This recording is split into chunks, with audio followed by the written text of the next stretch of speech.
superviseur et coach Sabine Henrich-Fraise.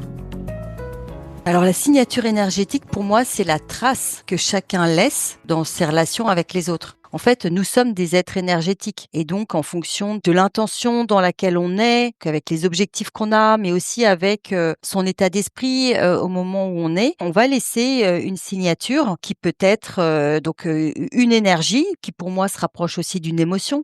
Ça peut être une signature d'enthousiasme, une signature de joie, mais ça peut aussi être des signatures plus difficiles, plus dans le challenge, etc. Donc chacun en fonction de ce qu'on est, on communique quelque chose. Et donc, pour moi, on laisse une trace, on laisse une signature. Et on a chacun le pouvoir et la capacité d'influencer par cette signature énergétique. Voilà, donc après, chacun a une signature un peu plus dominante, mais elle peut fluctuer en fonction des moments, des endroits, des contextes. En tout cas, personne n'est neutre. On ne peut pas ne pas laisser du tout de signature. La signature énergétique passe d'abord par le corps. Et c'est vrai qu'aujourd'hui, on est vraiment dans un modèle, surtout dans le coaching, ce que je vois beaucoup, dans un modèle de pensée. Et ensuite, ce qui serait intéressant, c'est aller dans un mode de ressenti. Et ce ressenti, qui soit pleinement incarné. Et que là, il y a vraiment une véritable singularité qui est vraiment pour moi la signature énergétique qui fait que lorsqu'on arrive quelque part, lorsqu'on envoie un mail, lorsqu'on rencontre différentes personnes, eh bien, par la présence, il y a déjà une texture, une cohérence dans notre univers. Il y a une puissance quelque part qui est ressentie ou pas, de manière consciente ou pas, mais quelque part, elle est présente. On a une énergie qui connecte avec les gens ou qui connecte pas. Et je crois qu'à ce niveau-là, on la sous-évalue. Et je crois que c'est là que ça se passe, dans l'énergie. On se pose jamais trop la question, quelle est ta signature énergétique? Ce qui va se passer, en fait, dans la relation de coaching relève pour moi beaucoup plus de ce qu'on dégage, de ce qu'on transmet, de ce qu'on incarne, que de n'importe laquelle des méthodes, des théories, des outils qu'on va employer. Et pour moi, la signature énergétique, c'est ça. Ça va passer dans l'énergie qu'on donne, dans le sourire qu'on transmet, dans ce qu'on va capter, dans la joie qu'on va mettre dans son accompagnement. C'est vraiment ça pour moi, la signature énergétique. Chaque coach aura la sienne. Chaque personne a la sienne. En fait, la signature énergétique, c'est qu'est-ce qu'on a envie de transmettre? Qu'est-ce qu'on a envie de donner comme énergie au monde? Quelle forme d'amour j'ai envie de transmettre au monde? Quelle forme d'humanité j'ai envie de transmettre au monde? C'est-à-dire chacun a une énergie singulière, une énergie particulière et du coup une présence différente. Voilà, il y a des gens, quand ils rentrent dans une salle, on sait qu'ils sont là, d'autres moins.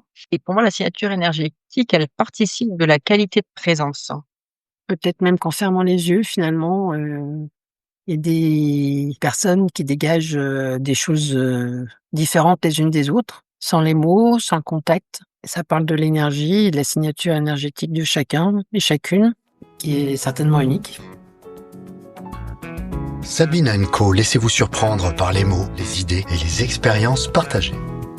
Sabine Henrich-Fraise, bonjour. Bonjour David. Bienvenue aux auditrices, aux auditeurs pour ce nouvel épisode intitulé « La signature énergétique ». Signature énergétique dont le sous-titre pourrait être « Identifier et affiner l'impact invisible que nous laissons dans nos relations ». Est-ce que ça te paraît bien comme sous-titre, Sabine ? Ça me paraît parfaitement bien parce qu'on va encore être dans le monde de l'invisible et pas dans le monde du visible. Donc, ça fait écho à d'autres podcasts que nous avons déjà fait ensemble. Et c'est une question fascinante de se poser la question, si je fais rien, en quoi j'impacte mon environnement? Donc, j'ai envie d'élaborer cette pensée avec toi. Alors, tu viens d'écouter un best-of des réactions à ce thème peut-être énigmatique pour certaines et certains, de coachs que tu as en formation, que tu as en supervision, ou de contacts, de collègues, voire de clients. Qu'est-ce que ça t'a inspiré, leur retour, leur feedback sur ce thème ? Alors, j'aime bien, en fait, entendre ce qu'ils disent autour de deux mots que j'ai alignés, qui est la signature énergétique. Une idée, un concept qui, moi, me parle beaucoup, autour duquel j'ai réfléchi depuis un certain temps. Moi, ce que j'ai surtout entendu dans tous les témoignages, et c'est la première fois que je l'entends dans les micro-trottoirs, une sorte d'unanimité qu'il s'agit d'une signature unique. C'est chacun a la sienne, chaque signature est individuelle. Elle peut avoir un impact énergétique. Ce qui reste à évoquer, c'est comment je la trouve, comment je la découvre, voir comment je la façonne à ma manière. Mais moi, ce que j'ai bien aimé, c'est que ça a invité à réfléchir à se poser la question de c'est quoi notre relation au thème énergie qui est un peu discuté partout, et donc de trouver avec une sorte d'élan collectif il s'agit aussi d'un point unique comme une empreinte de nos doigts qui montre quelle forme de coach nous sommes, quel impact nous avons et ce qu'on veut laisser comme trace une fois que nous sommes partis. Alors, si chacune a une signature énergétique, comment en être conscient? Comment la découvrir? C'est pas évident, en fait, d'en être conscient de sa propre signature énergétique. Je pense que c'est pas du tout évident. Par contre, ce qui est évident, c'est que les très jeunes enfants, quand on les voit, la plupart des personnes peuvent dire « Ah, c'est une grande énergie, c'est quelqu'un de créatif, c'est quelqu'un qui bouge tout le temps, c'est quelqu'un plutôt qui est silencieux ». Donc, nous savons inconsciemment donner une empreinte énergétique aux enfants quand ils sont jeunes parce qu'en fait, ils sont très authentiques.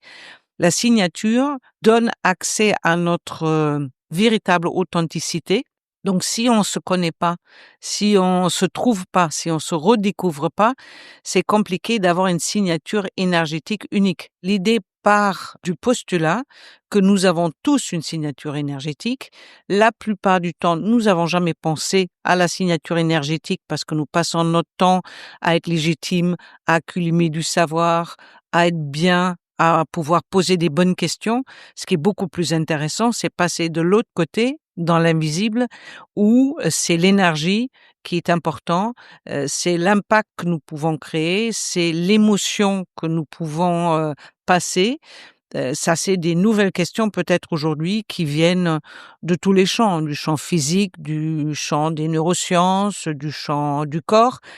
Et c'est là où ça va se jouer si aujourd'hui les coachs veulent se distinguer. Est-ce que c'est l'introspection qui permet potentiellement d'être conscient de sa signature énergétique? Est-ce que c'est le fait de questionner ses clients?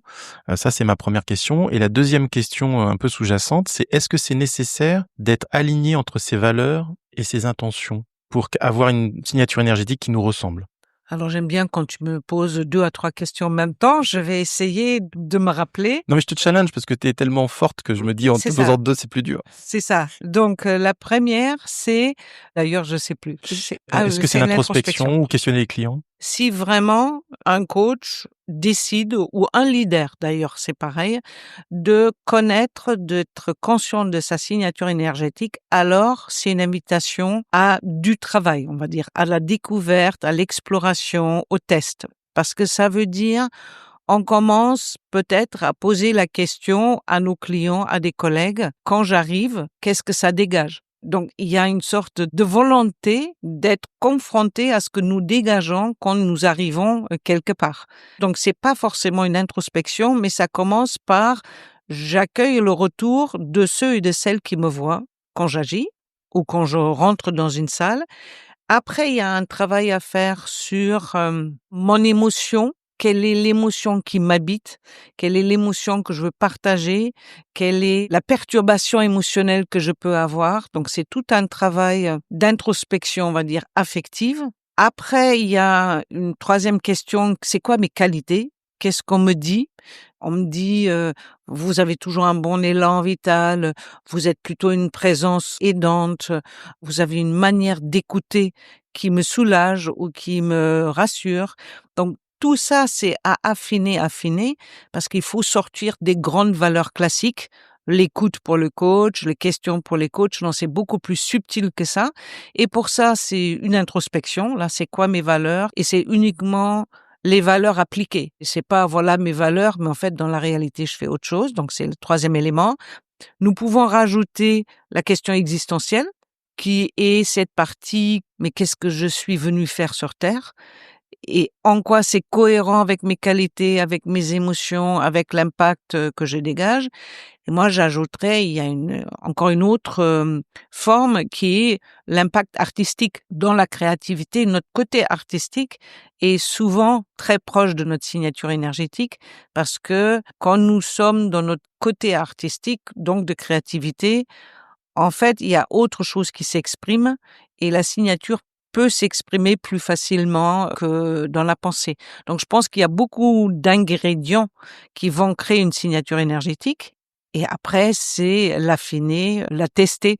Ce qui est intéressant, c'est pourquoi en fait j'ai choisi ce thème. C'est pas uniquement parce que j'adore la question, mais quand je faisais des ateliers franco-allemands, nous avons posé au début toujours une question aux Allemands. Voilà un flipchart, un paperboard, faites votre signature. Et on l'a demandé également en français. Alors ce qui était extraordinaire, nous les Allemands, nous écrivons plus ou moins notre nom. Et nous le font dans l'ordre, c'est-à-dire l'un sous l'autre, et notre nom est visible. Quand je voyais les signatures françaises, c'est la plupart du temps légèrement vers le haut à droite, d'une manière artistiquement créée, avec un soulignement, avec un trait. Et moi, j'étais très intriguée par ça. Et je me suis intéressée à la question. Et beaucoup de Français m'ont dit, ah oui, nous, on s'entraîne. On commence à travailler notre signature, on l'affine à l'école, on la teste, on voit ce que ça nous plaît, est-ce que c'est nous, est-ce que ça parle de nous. Et je me suis dit, ils testent tellement leur signature identitaire, alors la signature énergétique, ça doit être le même processus.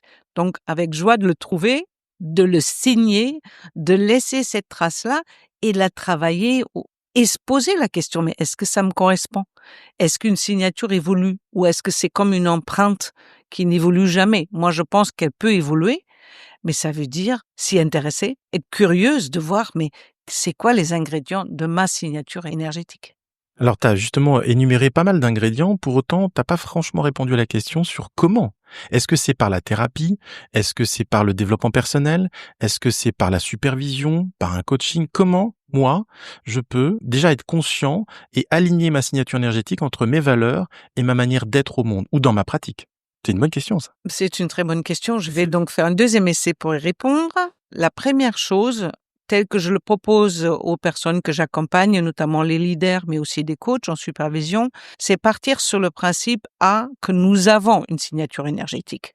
C'est pas négociable. Nous sommes un champ énergétique, ça donne des choses à vibrer, et donc nous en avons une. C'est la première chose. Après, c'est comment nous la trouvons.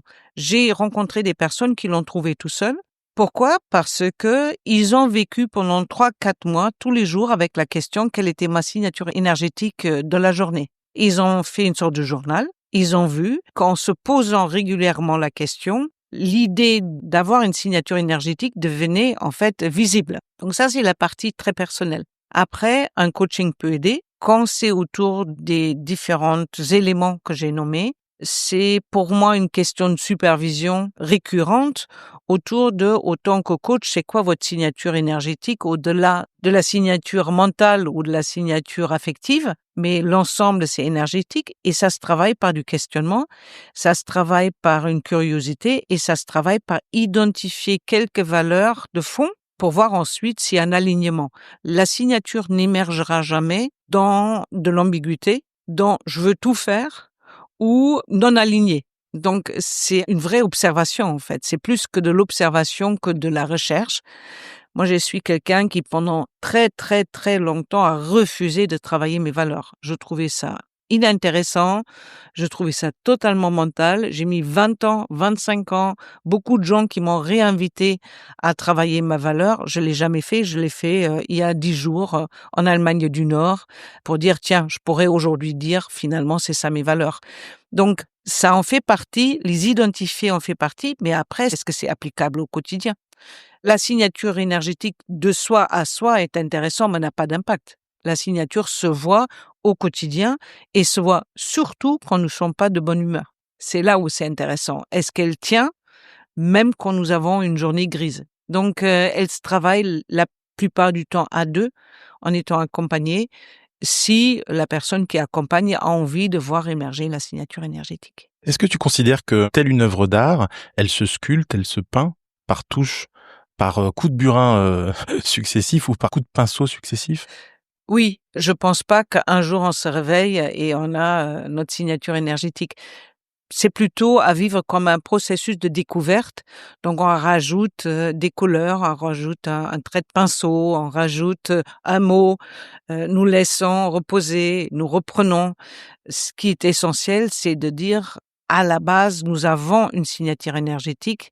Et très honnêtement, à chaque fois, je nomme cette idée-là, il y a automatiquement une acceptation de cette idée, même si nous ne savons pas comment faire.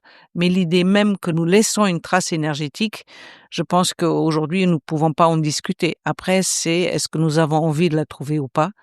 Je n'ai jamais vu un client ou un coach qui a voulu la trouver, qui l'a pas trouvée. Ça prend du temps. Et après, ça sculpte, ça s'affine comme la signature d'identité. Quelque part, nous jouons avec, nous testons. Est-ce que j'ai un impact? C'est quoi ma signature énergétique quand je suis devant 1000 personnes? C'est peut-être légèrement différent que devant 6 personnes et devant une personne. Moi, je me suis aperçue à un moment, j'avais fait ça quelques fois dans ma vie. J'ai accompagné des groupes de 800 ou 1000 pendant une journée. Donc, ça veut dire, comme on dit, full signature, c'est-à-dire énergétiquement en joie, prêt à accueillir, envie de faire, pour coacher le lendemain matin une personne. Et en fait, j'ai pas du tout régulé l'intensité de ma signature parce que la personne me disait, je sais pas Sabine, mais je suis totalement fatiguée de notre séance. Ça n'a jamais été comme ça. Et je me suis aperçue qu'entre une application de la signature à 1000 pour passer à une personne, il y a une ça sacrée. C'est se réguler, c'est baisser l'intensité. Décompression. Et oui, décompression et réduction progressive de la signature parce qu'effectivement, l'impact à 1000, c'est pas la même chose qu'à une personne. Et c'est grâce à mes clients qui me l'ont dit. Ils m'ont dit, Sabine, je sais pas ce qui vous arrive, mais vous êtes à fond. Je dis, oui, j'ai animé hier. Oui, mais vous pouvez vous calmer un peu parce qu'en fait, c'est trop énergétiquement parlant. Donc, je trouve ça intéressant parce que les gens le sentent. Et si nous sommes ouverts et curieux, ils vont nous le dire. Moi, je trouve ça intéressant et donc, c'est un chemin. Je pense si aujourd'hui nous voulons nous distinguer, avoir le travail sur la signature énergétique peut aider. Ça nous oblige de nous façonner et de pas être un coach pour tout le monde. Ça implique à faire des choix et ça implique à pratiquer. Alors, je te propose, comme d'habitude, des extraits de ton livre, citations qui me semblent pertinentes pour le thème de l'épisode. Et puis, l'idée, c'est que tu puisses nous partager ce qui a motivé l'écriture de ces phrases. La première est la suivante. Notre présence est notre première conversation avant même que nous ouvrions la bouche. Oui, je pense que je ne suis pas la seule à dire ça. Il y a les philosophes qui l'ont dit, il y a des personnes des neurosciences qui le disent. Et c'est intéressant vraiment de prendre conscience qui est notre premier impact est fait avant même avoir pris la parole, avoir même ayant regardé quelqu'un, ça nous précède. Donc, prendre soin de notre état d'arrivée en séance ou d'arriver quelque part est fondamental parce que tout se joue à ce moment-là. Donc, si nous avons travaillé une forme de régulation affective, si notre état est paisible, si nous n'avons pas eu de perturbations graves avant, notre présence va ouvrir un champ ou un cadre ou un style ou une ambiance de conversation qui est très différent. Par exemple, si vous entendez quelqu'un vous dire « je t'aime pour ce que tu es », la présence va dégager quelque chose de très différent que si mon banquier m'appelle en disant « votre compte est vide ». En fait, l'énergie a changé par une phrase. Donc, si nous n'arrivons pas à être conscients de notre état pour le garder pur d'une certaine manière de toutes les perturbations, eh bien, nos premières paroles vont déjà être affectées par ça et notre présence a déjà créé le terrain de base. Je trouve que c'est vraiment intéressant de se refocaliser sur sa présence corporelle, pas mentale uniquement, mais corporelle, avant même de rentrer en séance. Donc, c'est vraiment cette question de comment je me sens. Est-ce que je suis détendue ou pas détendue? Est-ce que je suis crispée ou pas crispée? Comment je peux respirer? Parce que je sais, au moment où j'arrive, il y a quelque chose qui va se passer. Et cette présence-là, elle est souvent dite, souvent évoquée, souvent partagée, rarement incorporée, habitée. Ça peut être intéressant de se dire qu'est-ce qui se passe quand tout est en silence.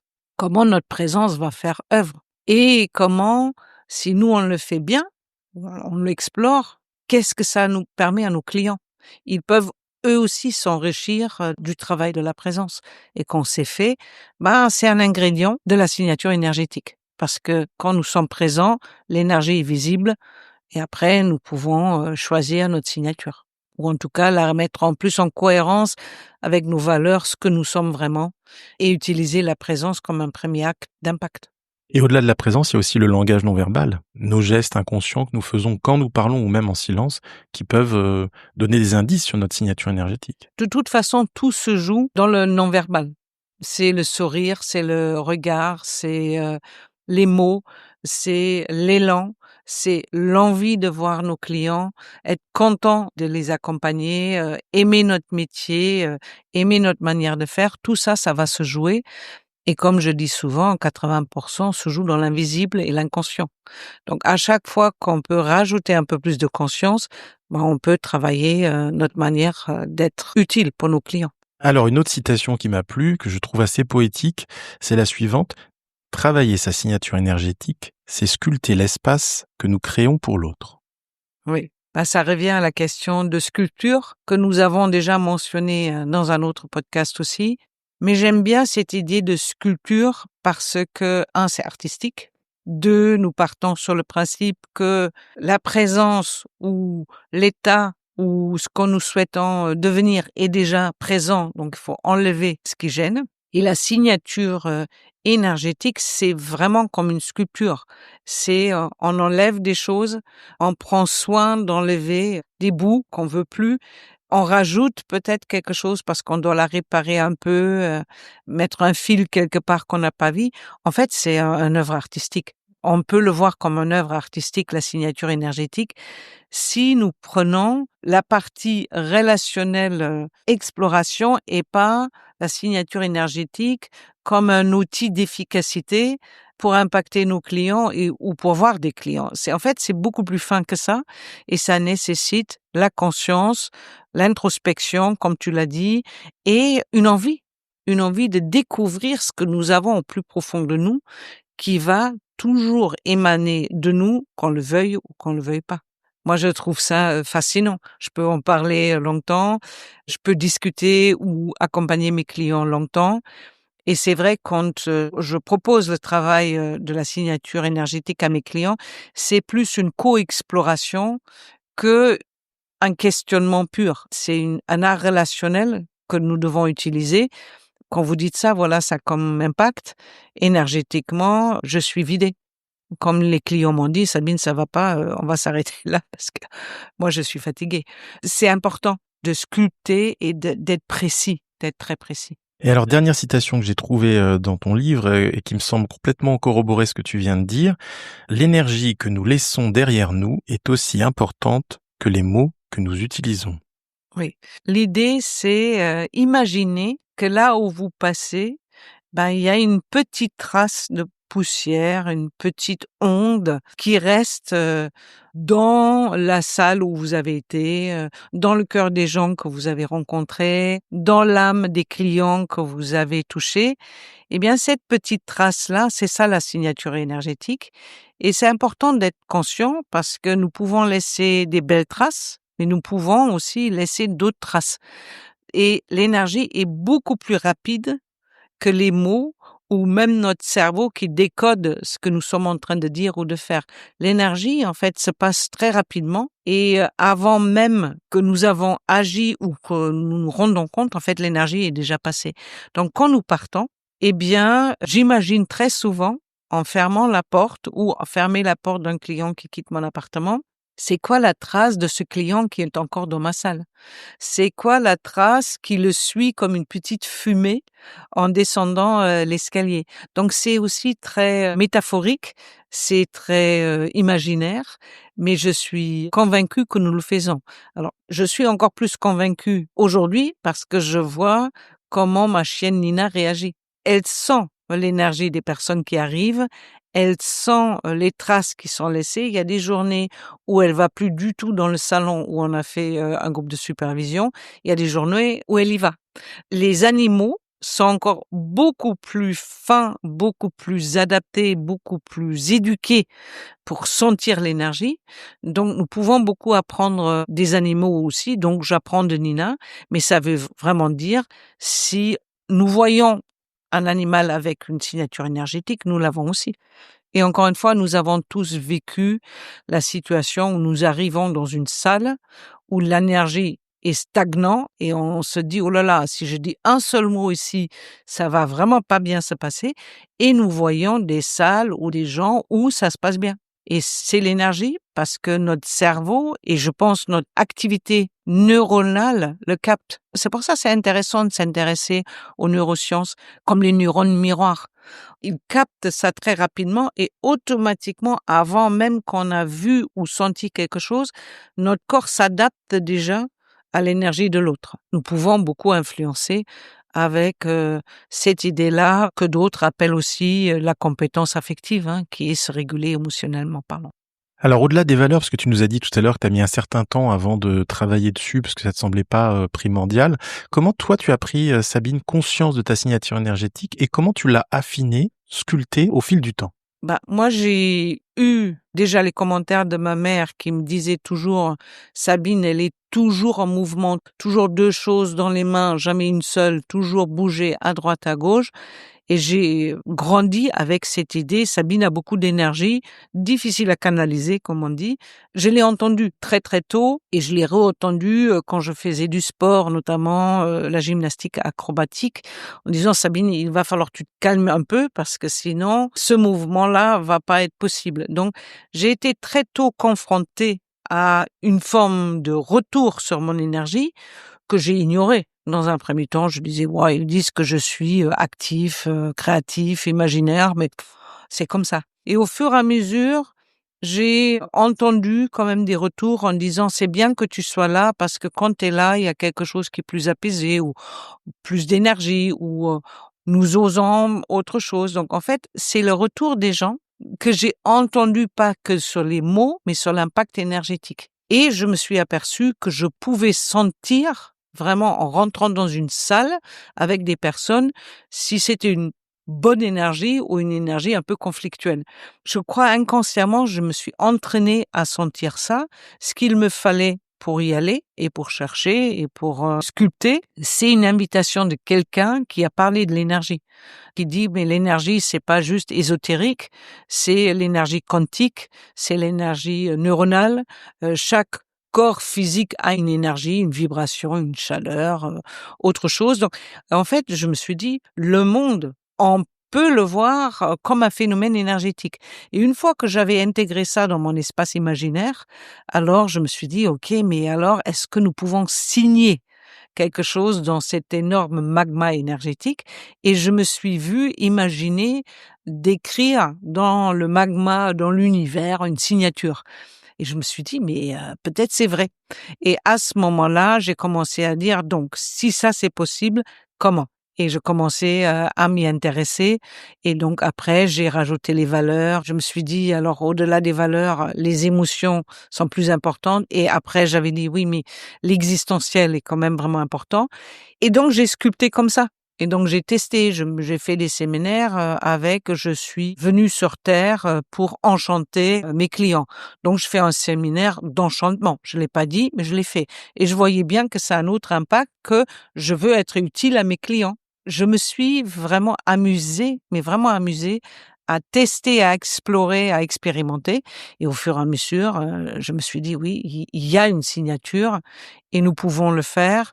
Et pour l'avoir vraiment habité, incorporé, c'est avoir une science corporelle, une intention quand même plus ou moins claire et quelque part une attention permanente sur quoi va notre attention. Et une fois que nous avons ces ingrédients, nous rajoutons de la conscience et dès qu'il y a la conscience, en fait, la signature va émerger. En tout cas, pour moi, c'était une aventure presque. Un voyage de dire, on m'a dit ça quand j'étais jeune, mais est-ce qu'aujourd'hui, j'ai encore la même? Est-ce qu'elle a changé? Et après, je me dis, est-ce qu'on peut avoir comme un delta, plusieurs petites lignes de signature énergétique? Je dis oui. Enfin, il y a un fond. Et le fond vient de ce que nous avons le plus profond en nous et les valeurs que nous avons choisies. Est-ce qu'il y a des choses qui t'ont surpris dans cette découverte, dans cette exploration de ta signature énergétique? Ce qui m'a surprise à un moment, c'est que le retour des personnes était la plupart du temps positive.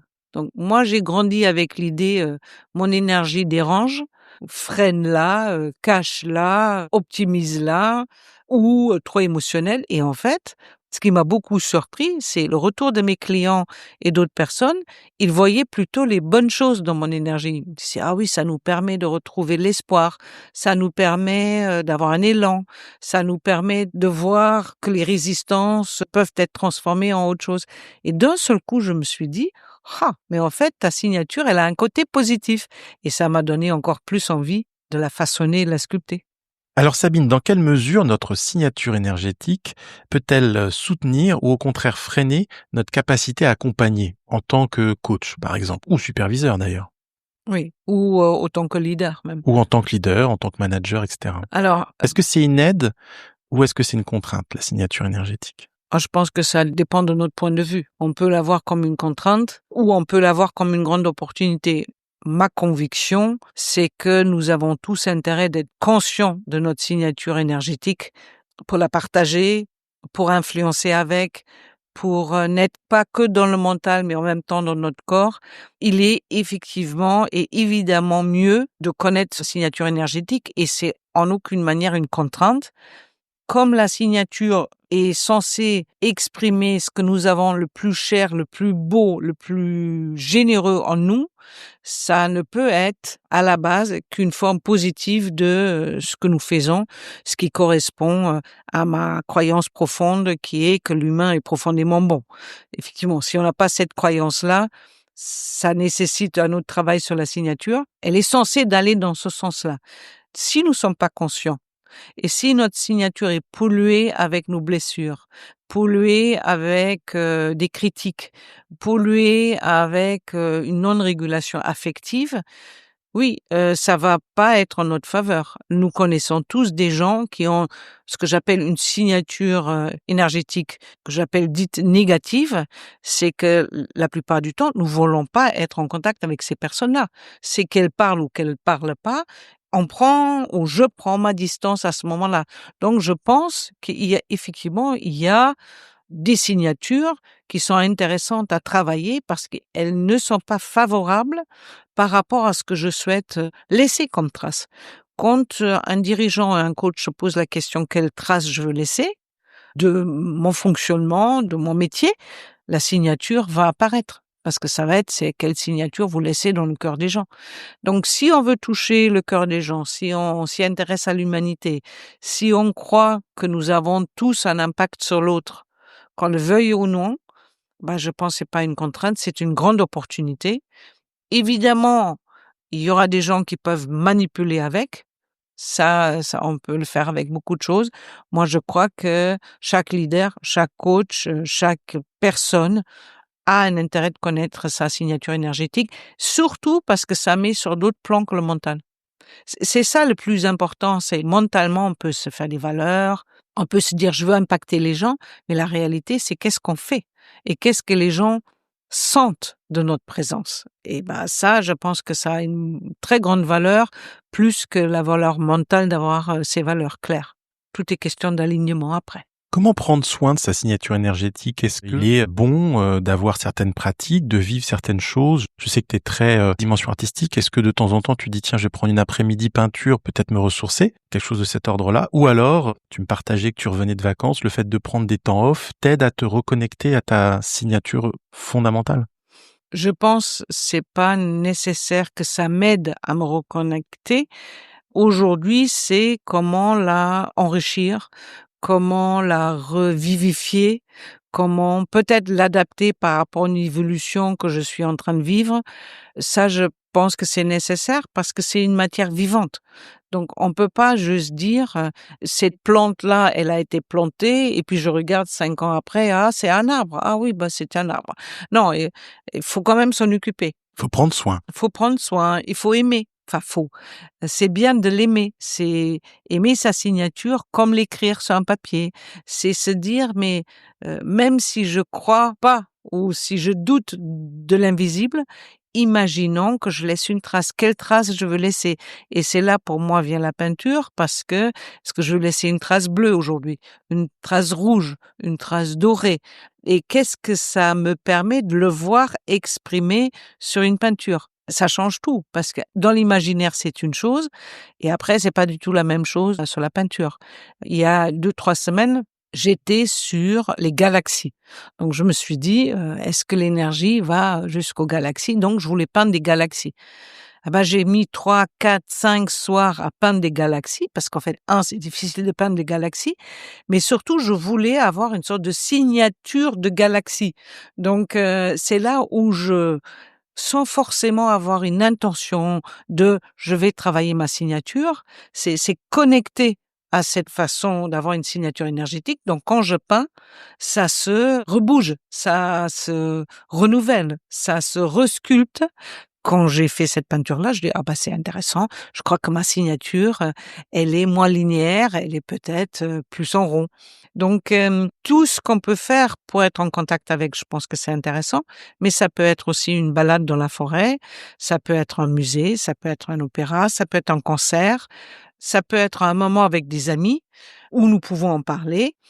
Je pense que ça doit faire partie du quotidien. C'est comme boire de l'eau, c'est de temps en temps se poser la question: «Elle est où ma signature énergétique?» Et quand c'est entraîné, pratiqué, elle devient en fait, une véritable partie de soi-même.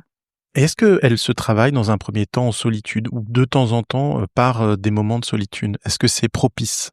Moi, je suis un fan de la solitude. Il paraît.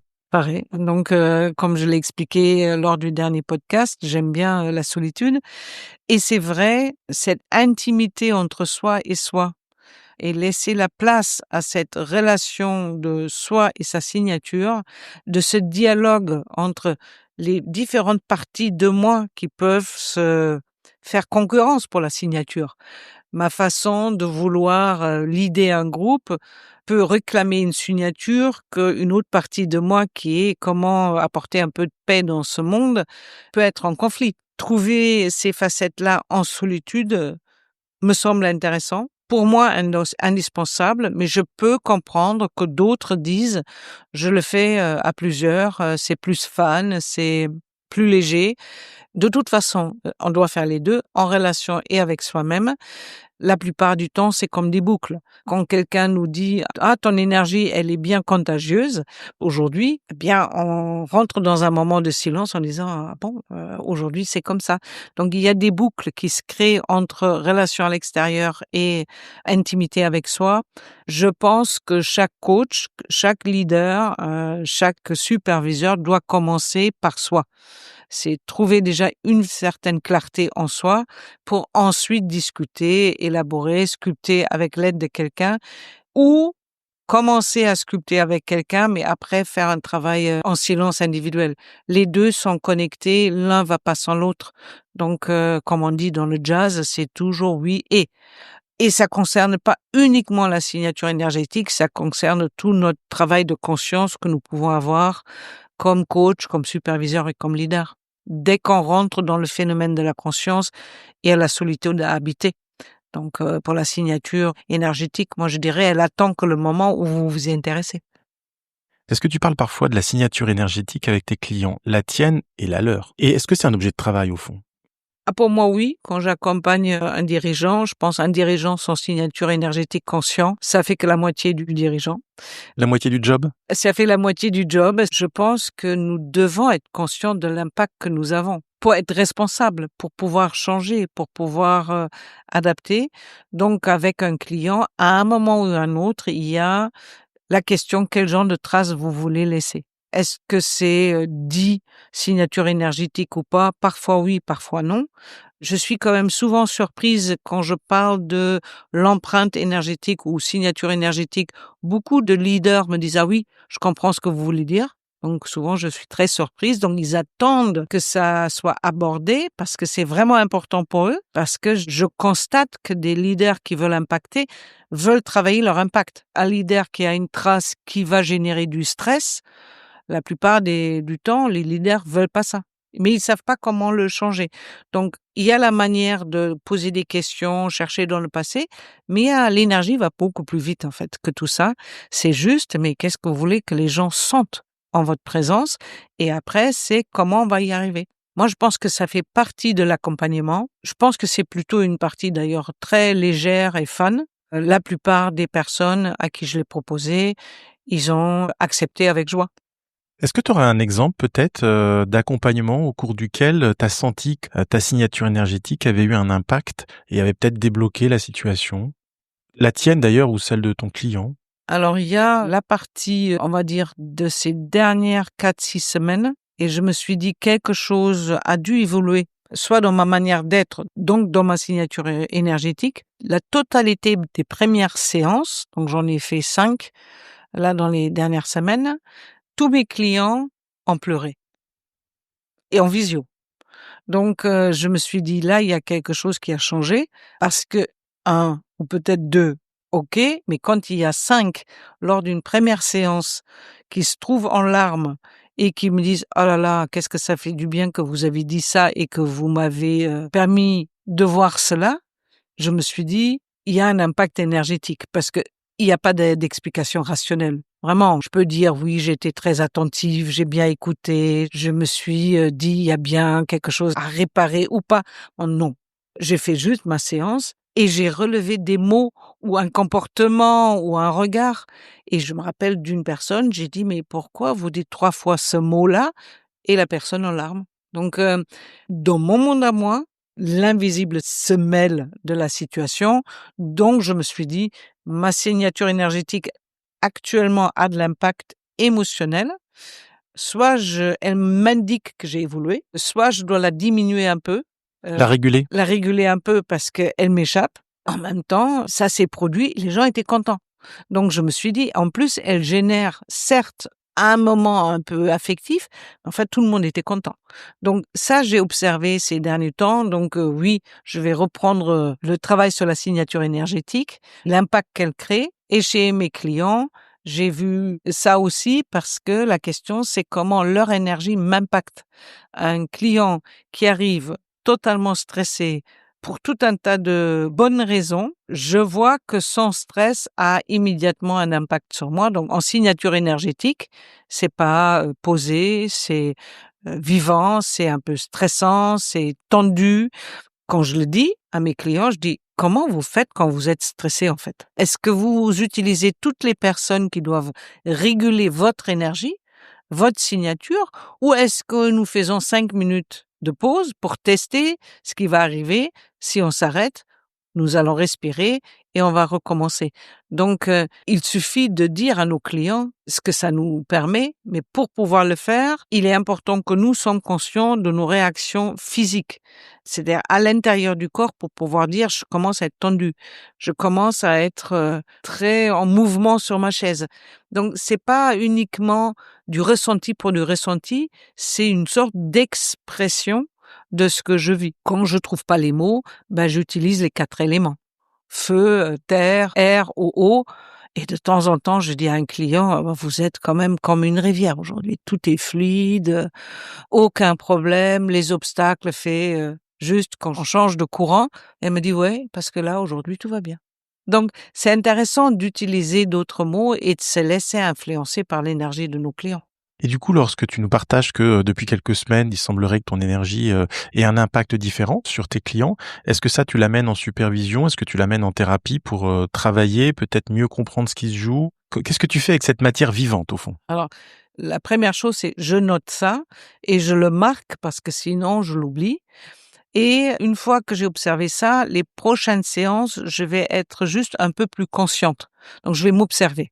Donc je vais voir, est-ce que j'ai réagi plutôt comme ça? Est-ce que ça j'entends pas? Donc je recommence un état d'observation et après, avec cette matière, je la peins. En fait, j'essaie d'exprimer ce que ça me fait d'avoir un impact sur mes clients qui pleurent. En fait, c'est pas évident.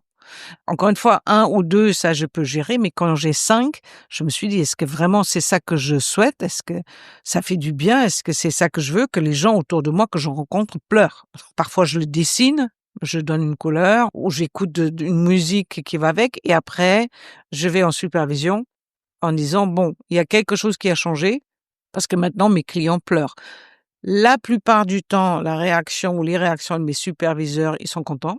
Ils sont contents, parce que 1, ça bouge, 2, j'arrive avec la matière, 3, ils partent sur le principe que c'est un indicateur de quelque chose de beau qui se révèle et donc plutôt de travailler avec moi, ils me font réfléchir sur la beauté de l'impact émotionnel chez mes clients et en quoi ça révèle plutôt une évolution de mon côté vers encore plus de joie, encore plus d'acceptation, encore plus de les larmes sont pas graves, c'est pas toujours si gravement émotionnel, en tout cas dans mon métier.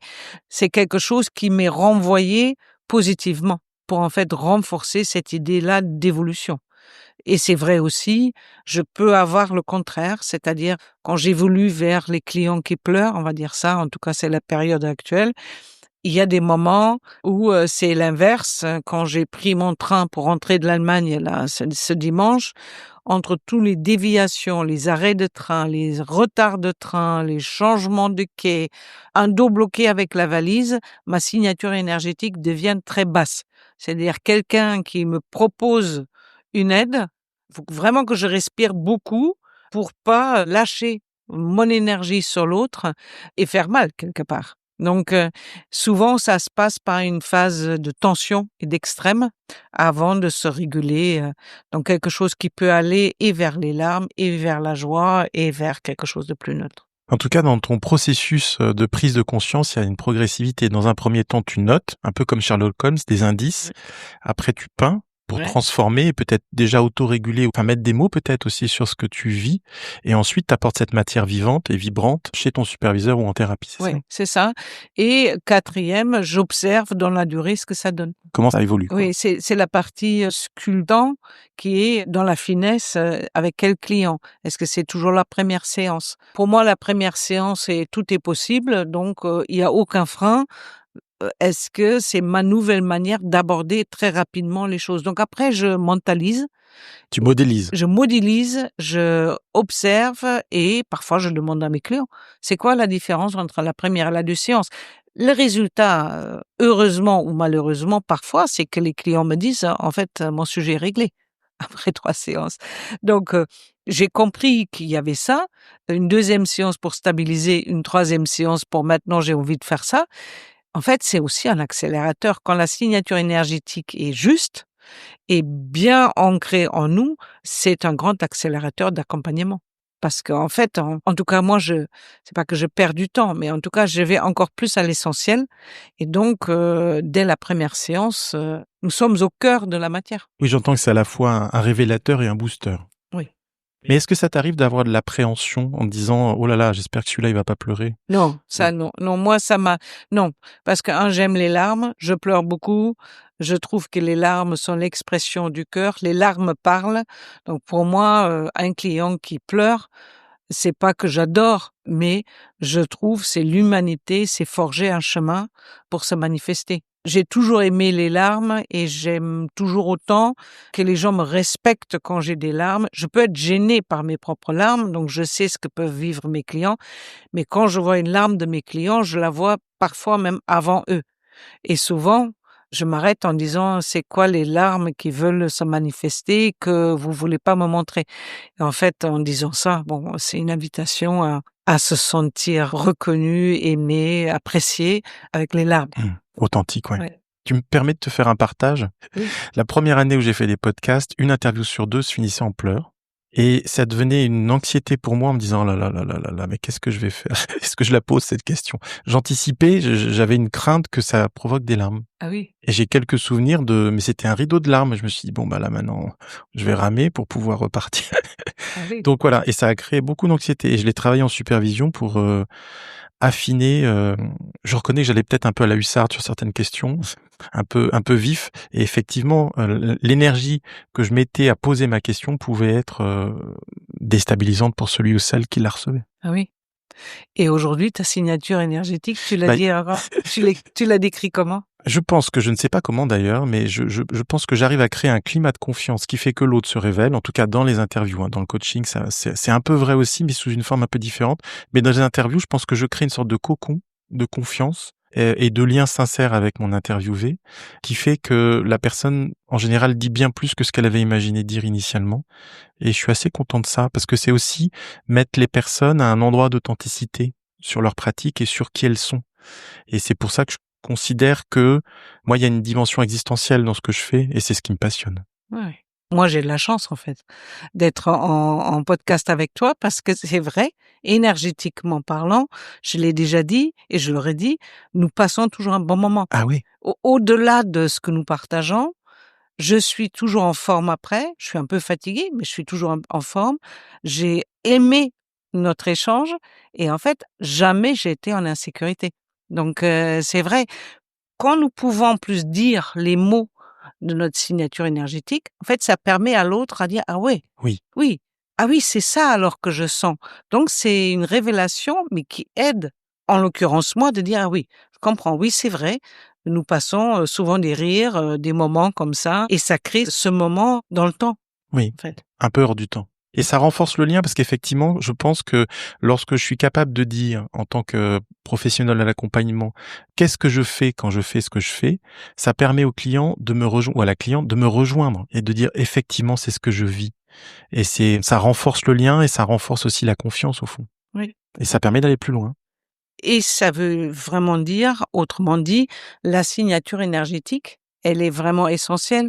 Au-delà de je veux créer la confiance, je veux écouter, etc. Et si c'est pas en cohérence, de toute façon, je vais pas le sentir.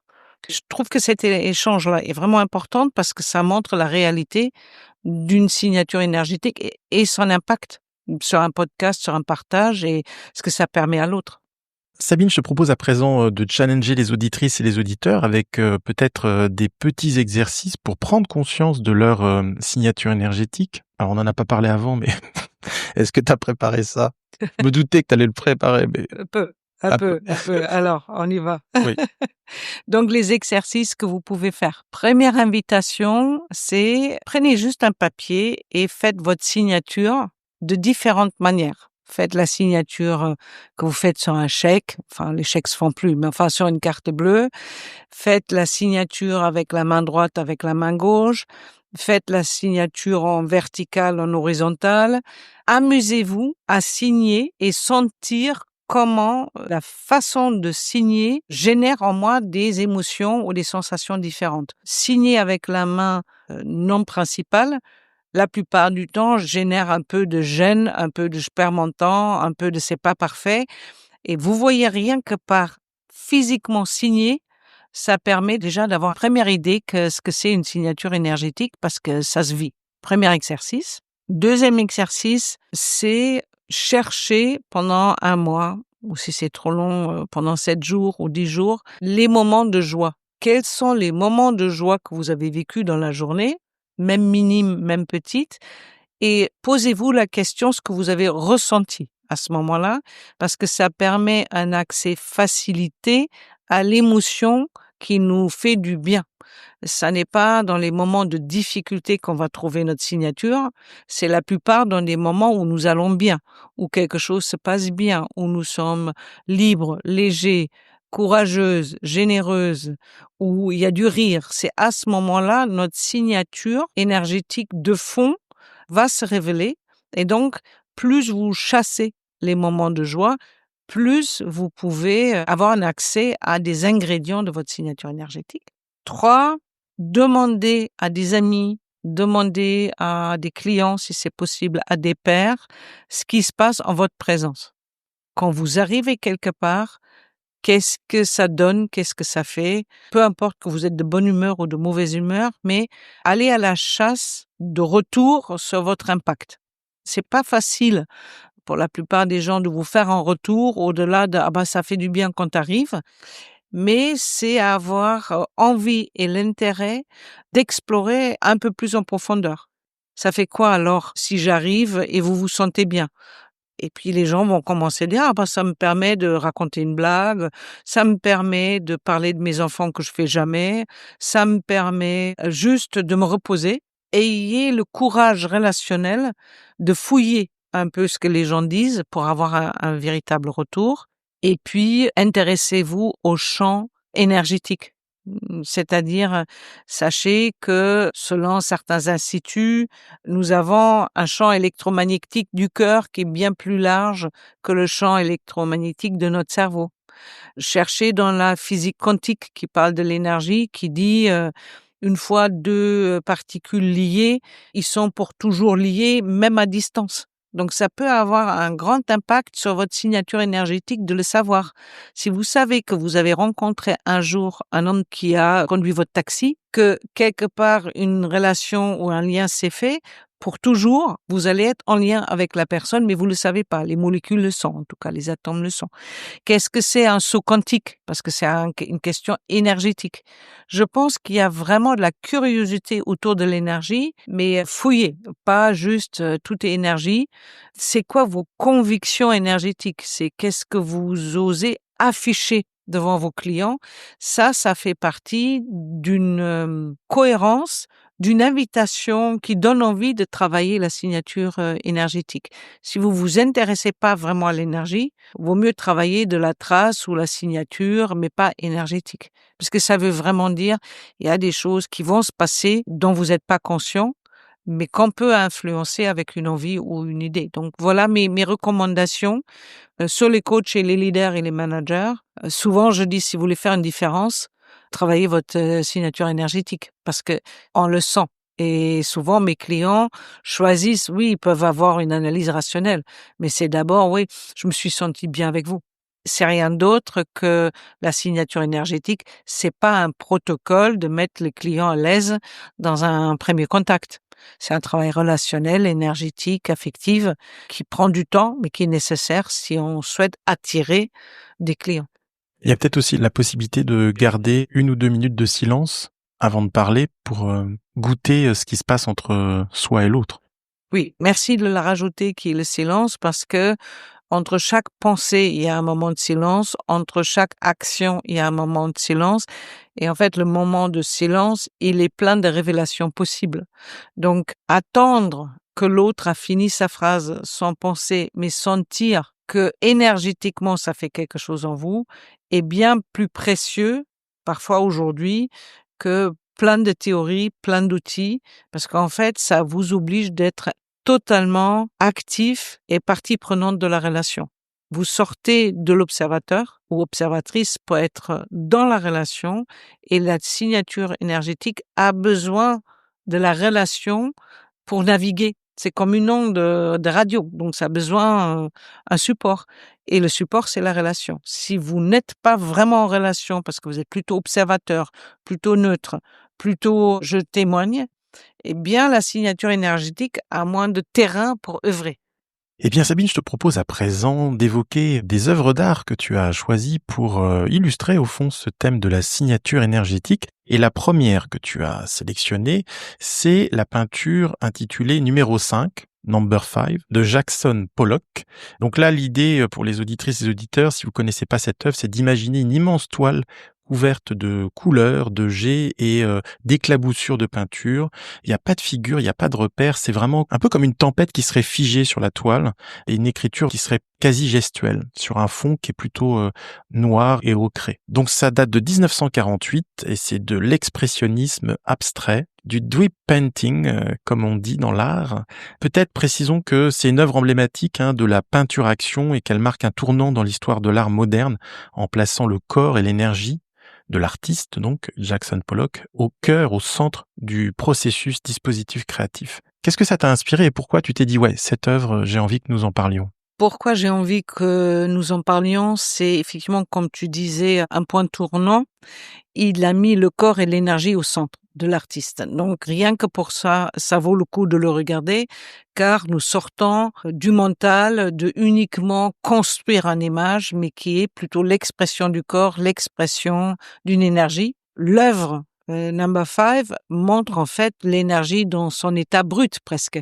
Il n'y a pas d'ordre, il n'y a pas de structure dans un premier regard. Et en fait, on pourrait dire l'énergie, c'est ça.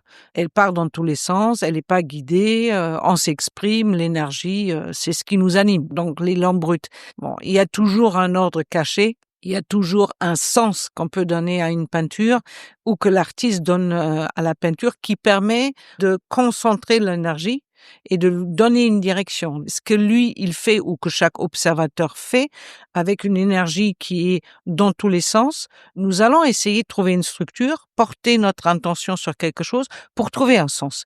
L'avantage de l'énergie, c'est que même si on pourrait imaginer c'est dans tous les sens, notre attention, notre manière d'observer va donner un sens à ce que nous voyons. La signature énergétique, parce qu'il y en a certainement une qui l'a voulu, inconsciemment ou consciemment, mais il nous invite à créer la nôtre en portant l'attention sur une manière, une couleur, sur les traits, sur le fond de la toile, sur l'impact que ça a sur nous. Il nous invite à créer la nôtre, enfin à essayer de raisonner avec la sienne et la nôtre pour donner un sens à tout ça. Donc moi, je trouve que ça fait une autre partie que nous n'avons pas abordée, qui est l'état brut de l'énergie. Et là, on a un exemple. Donc c'est pour ça que je me suis dit, si nous sommes pas conscients, peut-être notre signature est dans l'état brut, c'est-à-dire ça va dans tous les sens, personne ne peut vraiment nous identifier, rien n'est cohérent, nous sommes très ambigus, et ce qui permet à chaque personne, avec notre conscience, de donner un élan, une signature,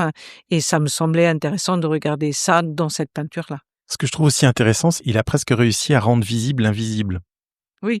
Par des mouvements saccadés, cette espèce de tempête figée, comme je trouvais que la formule était jolie, c'est presque un instantané de son énergie créatrice qui s'est figée sur le tableau. Oui. Je me suis même dit, tiens, après chaque séance, je pourrais proposer au client de créer quelque chose, peut-être de spontané en quelques secondes, juste pour incarner et peut-être figer ce que la séance lui laisse comme impression. Oui. C'est une bonne idée. Souvent, les clients ont peur parce que genre, je suis pas peintre, Je suis pas artiste. je suis pas artiste, je dessine pas.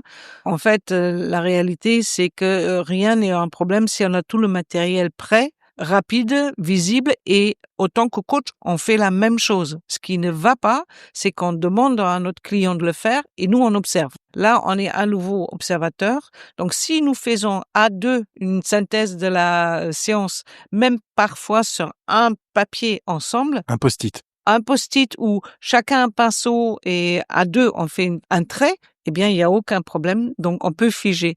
En fait, on voit souvent l'énergie sous un microscope ou quand on regarde les étoiles loin ou tellement petit qu'en fait, ça ne nous est pas accessible. La peinture, cette peinture-là, cette œuvre d'art, nous la rend accessible, en tout cas pendant un moment. Et nous pouvons dire, ouais, c'est ça l'énergie, c'est saccadé, c'est des couleurs différentes, c'est brut, c'est pas encore travaillé.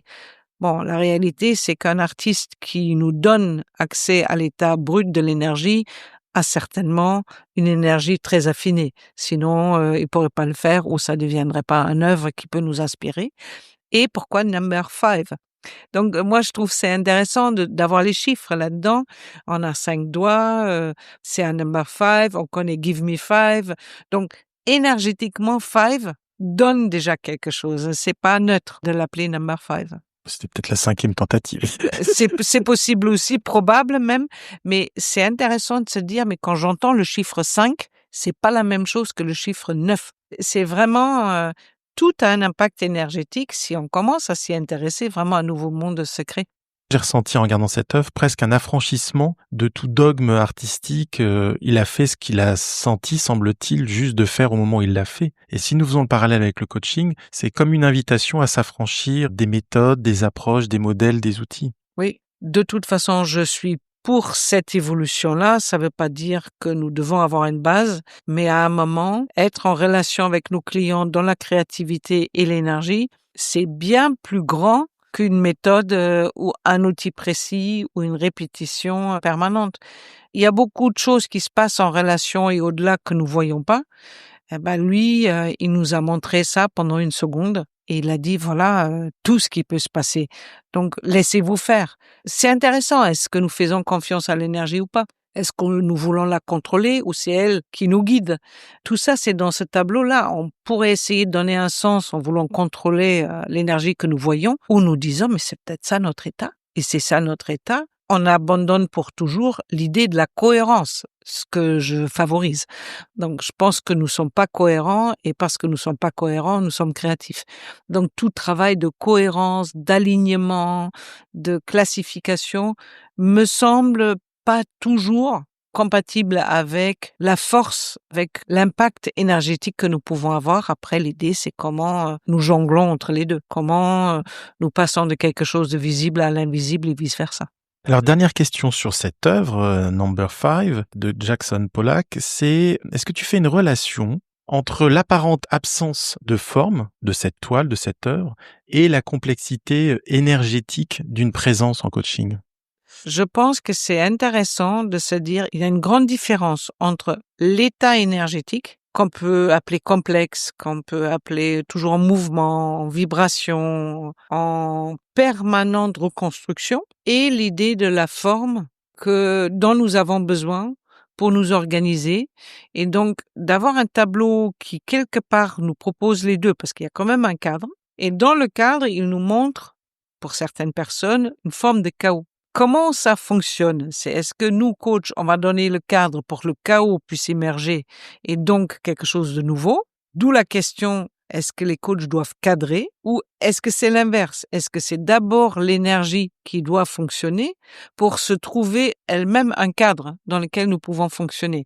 Je pense que ça invite à plein d'exploration et d'expérimentation dans notre métier de coach et de leader. C'est qu'à quel moment nous laissons l'énergie créative de nos clients ou de nos employés fonctionner. Dans un grand groupe, à 300 à 400, il y a obligatoirement un moment qui rassemble à la peinture. Il y a du chaos. Tout le monde parle, personne ne sait quoi faire, les instructions sont pas claires, les gens vont aux toilettes, d'autres veulent un café.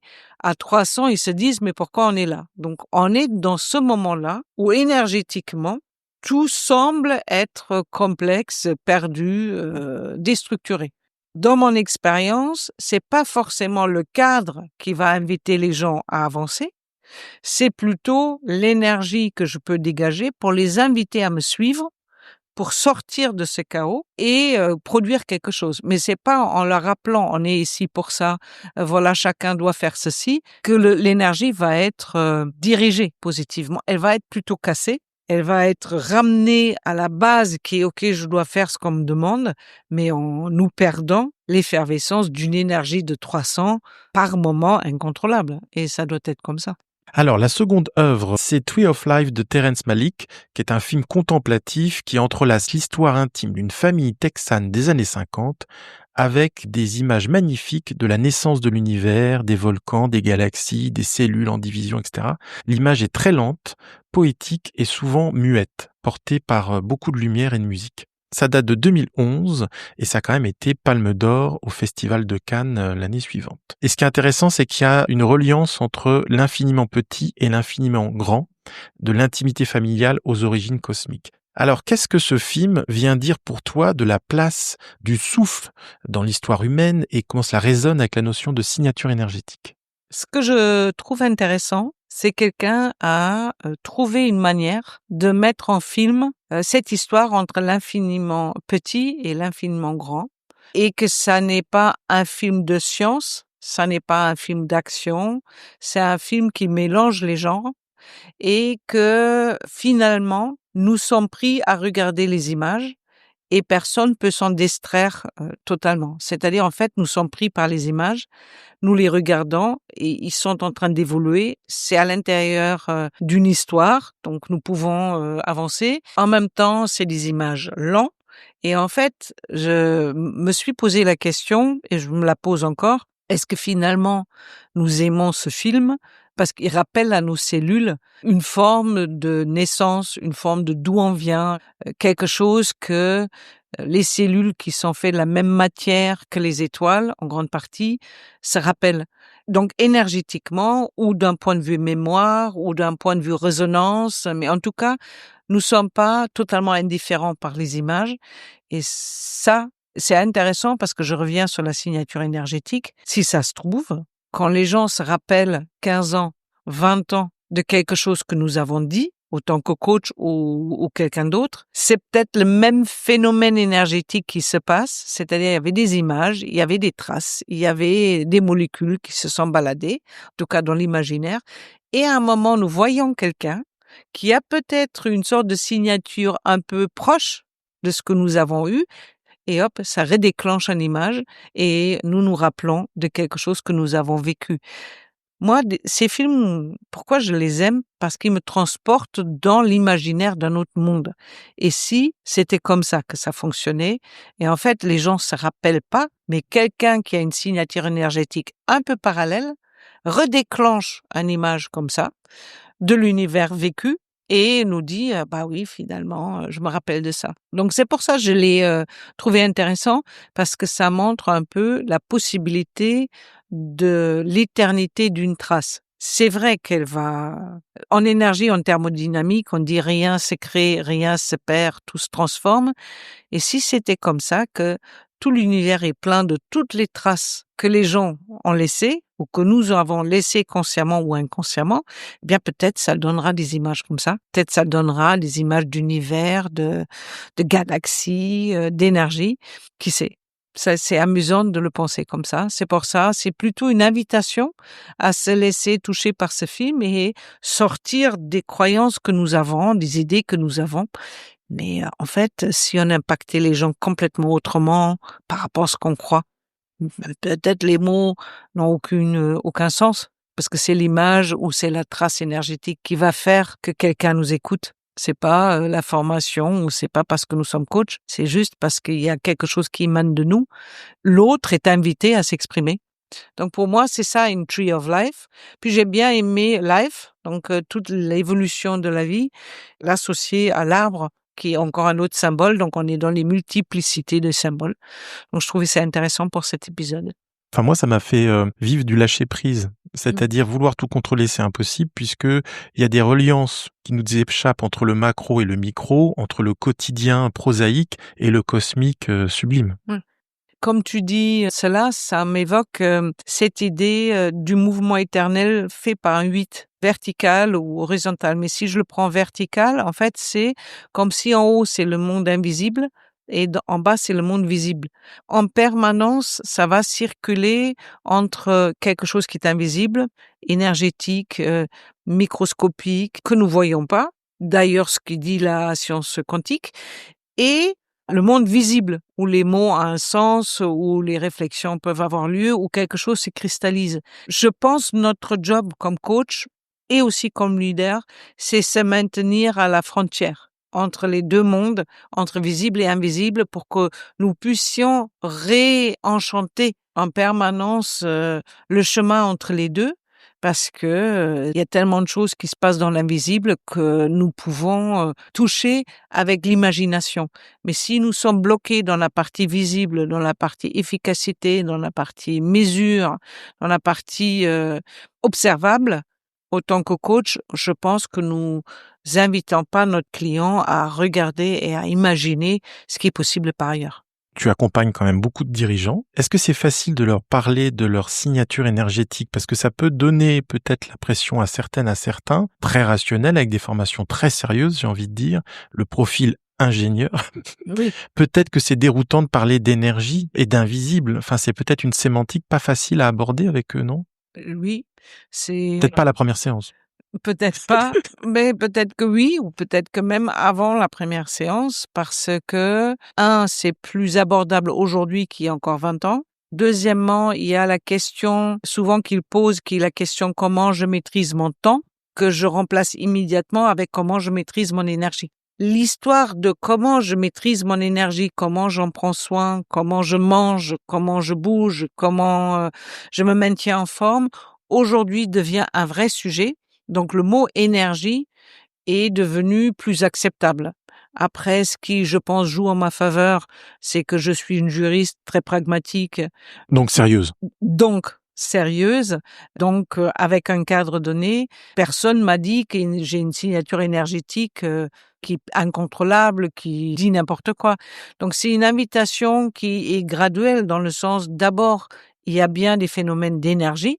Et tout le monde peut y accéder avec la question, vous êtes déjà arrivé dans une salle et il y avait un silence un peu bizarre. Et tout le monde sait et l'a déjà vécu et peut mettre un phénomène énergétique là-dessus en disant, oui, j'étais un peu gêné d'y rentrer. Et une fois que nous avons accepté ça, nous pouvons en tout cas inviter à une sorte de d'imagination, d'exploration de ce que c'est la signature énergétique. Moi, je crois, et ce qu'on m'a dit, nous avons mentionné ce nom, signature énergétique, travaillé un peu et alterné entre signature énergétique et signature identitaire, je suis sûre qu'à un moment, quand nous allons signer, il y a quelque chose d'autre qui va se faire, en tout cas dans notre conscience. Soit on va penser énergie, soit la signature identitaire va changer un peu, soit pas, mais en tout cas, c'est plus la même signature. Donc c'est pour ça, c'est important de lier la partie invisible à la partie visible. Donc signature énergétique et signature identitaire. Les deux font un tout. Ce qui était intéressant, c'est que pendant que tu m'expliquais ça, tu faisais le 8 de l'infini. Donc je le précise pour les auditrices et auditeurs qui n'ont pas l'image, puisque c'est en mode radio. Et c'est quelque chose qui te parle, en fait. Oui. Hein. Et c'est vrai, c'est pas la même chose de le faire en horizontal ou tu en le vertical. fais en vertical. Et moi, je le fais en vertical, Ouais. vers le haut, vers le bas, infini. On ne sait pas d'où ça commence, d'où ça va. Par contre, je sais que c'est intéressant de se maintenir là où ça se croise. Alors, la dernière œuvre que je t'ai proposée, donc c'est une installation artistique qui s'appelle Forest of Resonating Lamps de l'artiste Team Lab. Chères auditrices, chers auditeurs, imaginez une pièce plongée dans le noir où des centaines de lampes suspendues s'illuminent en cascade quand une personne entre dans la salle et bouge. Chaque mouvement déclenche une onde de lumière et de couleurs, créant un dialogue silencieux entre chacun des visiteurs et l'espace. Donc ça date de 2016 et c'est présent au musée TeamLab Borderless à Tokyo. Donc c'est une installation totalement interactive. Alors qu'est-ce que ça t'inspire, cette propagation lumineuse, comme métaphore peut-être du lien invisible entre les êtres et les choses?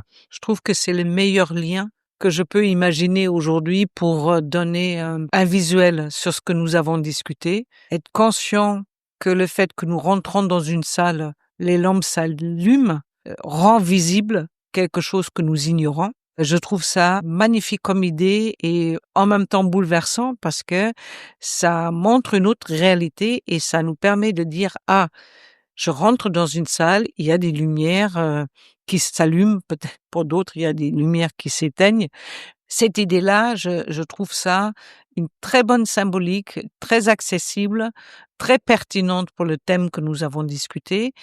Il y a un peu le même phénomène que j'ai eu, ça s'appelle les soirées des chandelles ou des bougies à Paris, où nous rentrons, il y a beaucoup de bougies exposées et il y a des personnes qui jouent de la musique. C'est ce même phénomène de se trouver illuminé ou être en lumière ou être entouré de bougies et se poser la question, c'est peut-être ça ça passe autour de moi. Donc, à chaque moment, quelqu'un trouve une manière de rendre l'invisible visible. Il nous permet de donner un peu plus de foi, d'espoir, de réalité à nos imaginations. C'est vrai que j'aimerais tellement le voir en vrai et de l'expérimenter parce qu'au-delà de le voir et d'en parler, expérimenter ça doit être vraiment quelque chose qui est très marquant. Donc j'adore ça comme idée. Quand nous rentrons dans une salle, notre signature, notre manière, ce qui sort de nous, il y a les lampes qui s'allument et je trouve ça juste magnifique. Est-ce que la signature énergétique a quelque chose de contagieux? Parce qu'effectivement, dans cette installation artistique, le visiteur, la visiteuse qui se balade donc dans la pièce a un impact par son mouvement dans la réaction des lampes qui s'illuminent de différentes couleurs. Est-ce que tu penses que la signature énergétique, elle a bien sûr un impact, mais aussi elle a une contagion chez le client ou la cliente? Nous ne pouvons pas ne pas influencer quelqu'un. Ça, c'est montré par les neurosciences, c'est montré dans la physique. Donc, automatiquement, notre énergie va influencer l'énergie de l'autre. C'est pour moi une évidence. Je dirais jusqu'à les signatures énergétiques portées par des valeurs de vertu, comme nous disons, comme on dit les Grecs, de paix, de joie, de gratitude, de respect, vont créer une autre contagion que des ondes d'énergie, de violence, de maltraitance, de non-respect. Donc, tout le monde va toujours influencer les deux. Nous sommes probablement, comme dans la pièce de peinture, inondés de traces et d'énergie de beaucoup de gens. Et ce que nous pouvons d'ailleurs vivre lors d'une manifestation ou lors de la soirée PSG, ça peut être très violent, ça peut être beaucoup de fêtes. Donc, il se peut que dans des moments, les ondes ou les signatures se mélangent. À nous de voir ce que nous voulons émettre dans le champ des ondes ou de la signature énergétique. Mais ce qui est sûr, c'est que nous influençons l'énergie de l'autre. C'est vraiment intéressant de se poser la question parce qu'on pourrait aussi, il y a des travaux qui ont été faits, chercher la signature énergétique de la violence, de la paix, de la gratitude. Nous savons que les moines qui vont méditer longtemps vont augmenter le champ électromagnétique par l'onde θ, ce qui montre qu'effectivement, par leur méditation, ils peuvent influencer cette onde-là liée à la compassion, par exemple. Donc, les ondes qui sont plus évoluées, plus affinées, plus travaillées comme la compassion, je pense, va avoir un impact positif sur des ondes de mépris ou de frustration ou d'agacement. D'où l'intérêt que nous avons, nous, coachs, de prendre soin de notre signature énergétique. Parce que il n'est pas exclu que si c'est fait sur la base des valeurs comme la compassion, la gratitude, la générosité, que ça a encore un autre effet, impact sur nos clients. Donc oui, je pense que tout s'influence. Après, c'est qui et comment nous faisons le tri. Mais pour ça, le tableau nous a montré que tout peut être mélangé, mais nous pouvons aussi choisir. Donc, nous avons la possibilité de choisir. Eh bien, je te propose, Sabine, d'en rester là et de laisser les auditrices et auditeurs avec les ondes θ qui apparemment peuvent aussi être générées dans un sommeil profond ou dans la méditation, par les moines notamment. Mais bien dormir, ça peut aussi permettre de générer des ondes θ apparemment. Oui. Merci beaucoup, Sabine. À bientôt pour un nouvel épisode. Oui, merci David. C'était un plaisir. Sabine & Co. rejoignit l'aventure Joy & Business autour de cette série de podcasts. Pour la signature énergétique, c'est qu'est-ce que le coach envoie à l'univers, envoie à notre monde, qui va avoir un impact, qui va rayonner. Et pour moi, chaque coach a sa signature et chaque coach a son rayonnement énergétique et sa signature énergétique. Il faut la trouver.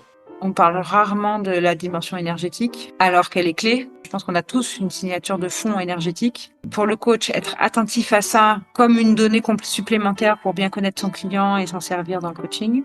Et donc, être attentif aussi aux évolutions de cette signature en fonction des moments du coaching et des problématiques qu'amène le client. Et puis, ça m'amène à de l'importance, enfin même plus que l'importance, pour le coach de connaître sa signature énergétique et d'adapter aussi sa vibration énergétique en fonction de que vit le coach et puis du client qu'il a en face. Pour avoir un ajustement entre nos deux signatures énergétiques qui soit le plus bénéfique possible pour le client et qui respecte aussi l'écologie du coach. Qu'on soit à l'écoute ou pas, je crois qu'on est tous câblés pour être très perceptifs à la présence émotionnelle de l'autre. Pour moi, in fine, ça a plus d'importance que les mots qui peuvent sortir d'un coach, d'un accompagnant. C'est vraiment sa qualité de présence émotionnelle. Il y a d'extrêmement belles choses à faire quand il y a une résonance mutuelle au niveau de la qualité de présence. Voilà, c'est ça qui me vient à l'esprit. J'entends la signature comme une forme de singularité de chacun de nous dans ce que nous sommes et dans l'énergie de vie qui est en nous, avec une énergie qui peut aussi évoluer tout au long de la vie et qui fait que chaque chemin est unique. Donc la signature énergétique, ça me parle comme ce qu'on dégage auprès de l'autre et ce que l'autre nous renvoie au quotidien. Et je pense qu'il faut soigner sa signature énergétique, il faut soigner son énergie intérieure pour être bien avec l'extérieur. Plus simplement, qu'est-ce que t'en as pensé de ce film ? Non, je rigole parce que t'as parlé des soirées où Chandelle, et Chandelle, c'est une boîte de nuit changiste à Paris. Non, mais alors tu coupes. Mais à chaque fois. Non, mais ça s'appelle comment ? Merde. Coupe ça, s'il te plaît. On le mettra peut-être dans le best-of. Non plus. Oh, c'est quand même fort. Mais non, mais tu me fais des blagues comme ça, moi je peux pas ne pas rire, tu vois. Comment ça s'appelle, Chandelle ? Une soirée Chandelle. Non. Non, mais bougie. Soirée, bougie. Ah, mais bougie, c'est différent. Oui, mais les chandelles, c'est pas pareil. Là, soirée candlelight. Voilà. Ah, c'est en anglais, tout de suite, c'est pas pareil. Construire des musiques classiques sous une nouvelle lumière en France, candlelight. C'est ça que je voulais dire. Ah oui, mais c'est peut-être moins interactif. Oui. Donc ça me rappelle les... Enfin, tu... Oui, tu coupes. J'ai une deuxième question sérieuse, Sabine, faut pas croire. Oui. Du PCG qui a gagné la coupe, peut être violent. PSG. Oui. Comment j'ai dit? PCG. Voilà. Ou lors de la soirée PSG. PSG. Paris Saint-Germain. Sabine & Co, le podcast d'une provocatrice bienveillante.